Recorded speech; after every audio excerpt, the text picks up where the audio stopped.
"You should really put a sweater on over that t-shirt," my mom says to me as I climb into the car next to her.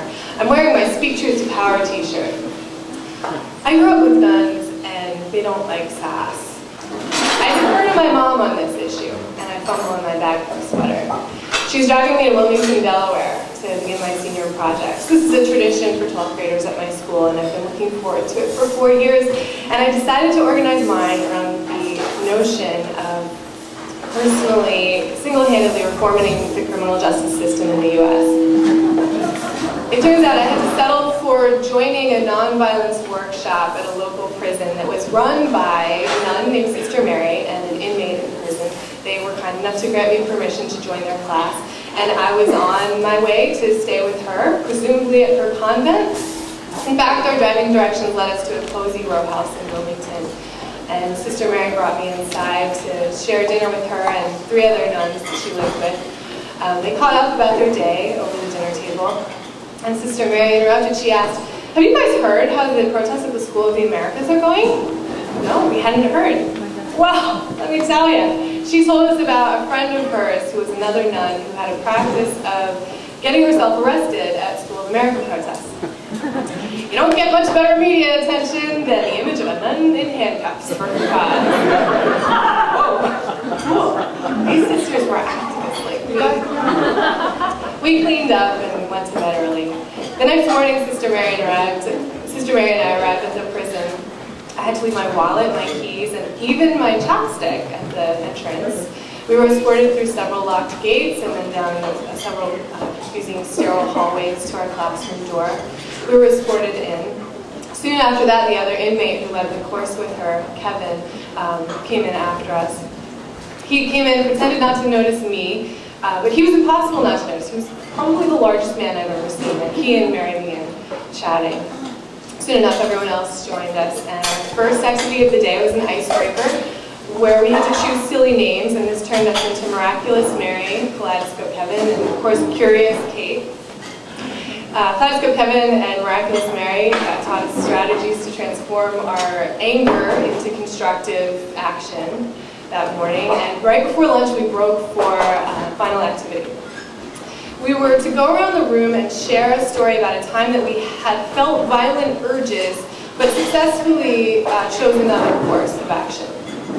My mind began racing. What can I think of? What can I think of? Well, my first day at a new school in first grade, I was jogging around the track during gym class in my red corduroy dress, and the class bully pushed me over and ran off laughing. And I sort of limped through the rest of gym class and brushed the cinders off my dress. This was ridiculous. I had to think of something more recent.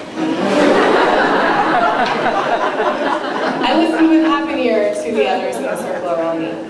Intelligent Israel told about a time that he had been mugged, and he was homeless at the time, so he didn't have any money, and his assailants left him sort of bleeding in the gutter, and he managed to crawl out of the gutter and sort of follow them for several blocks, and then decided to just let it go.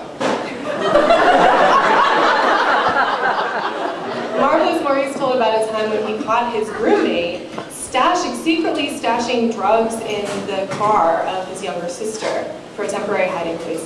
And he thought about throwing all of the roommate's belongings out of the 3rd floor window of their apartment, but instead quietly began looking for a new apartment on his own. Kaleidoscope Kevin told about the night that he waited with a loaded gun outside the house of the man who killed his father, waiting to see if anyone came or went. An hour passed, 2 hours passed, and before he knew it, the whole night had passed, and dawn had broke, and no one had come or left, and he went home that day without avenging his father. And suddenly it was my turn.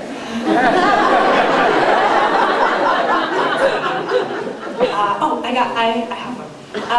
Just last week, actually, my friend Liz and I were in the hallway, and we were sort of joking around with this popular jock in our class, and we were chagrined because we didn't have a date for our prom, and he sort of turned to us and he said, "Well, it's because she's fat and you're ugly," and just walked off. And we were like totally speechless, and we were late for class anyway, so we just split up. And that was nonviolent because we didn't say anything or like hit him or whatever. So you can imagine the reaction reaction to my story was sort of different than the previous ones.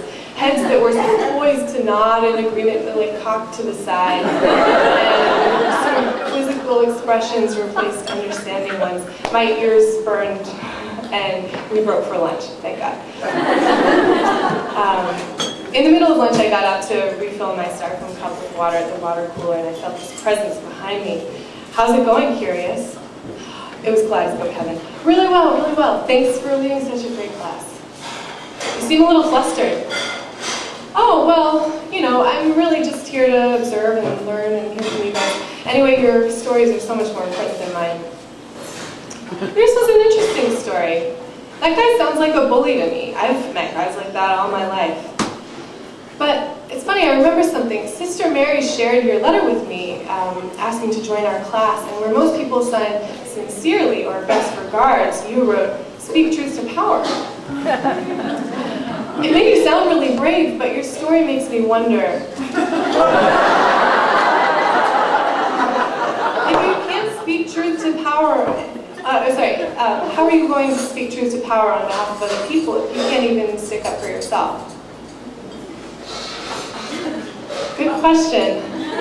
Good question. I went back and ran the conversation I was sharing with some of the other classmates. Over the course of the afternoon between activities, I spent downtime getting to know my other classmates, hearing about their families, the hobbies they'd had to leave behind, their anxieties about re-entering the job market. And when I tried to put on my activism hat and ask them how they felt the criminal justice system should be reformed, the most common response I got was that the food was really terrible. It was. I had lunch there. It was terrible. But this was going to be hard to shape into a rallying cry, I realized. I had the same complaint about my boarding school. And I shared a little bit about my life with them, my hobbies, my love of social justice, and my fear of calculus. The final activity of the day brought us together to write affirmation posters, where we each got a poster with our new name in the middle, and everyone wrote sort of encouraging messages on them. And Intelligent Israels, I wrote, keep writing poetry, and Marvelous Maurice's, I wrote, you'll run a great restaurant someday. And Kaleidoscope Heavens and Miraculous Sister Mary's, I wrote, thanks for a really great class. I really learned a lot. And I left the prison that afternoon, collecting my wallet, my keys, my chapstick, and I got back in the car with my mom, who turns to me and she says, "So, kiddo, do you learn how to speak truth to power?" Let me think about that for a second. I looked down at my new affirmation poster. Sister Mary had written, "Act out, think of us. Good luck with calculus." Kaleidoscope Heaven had written.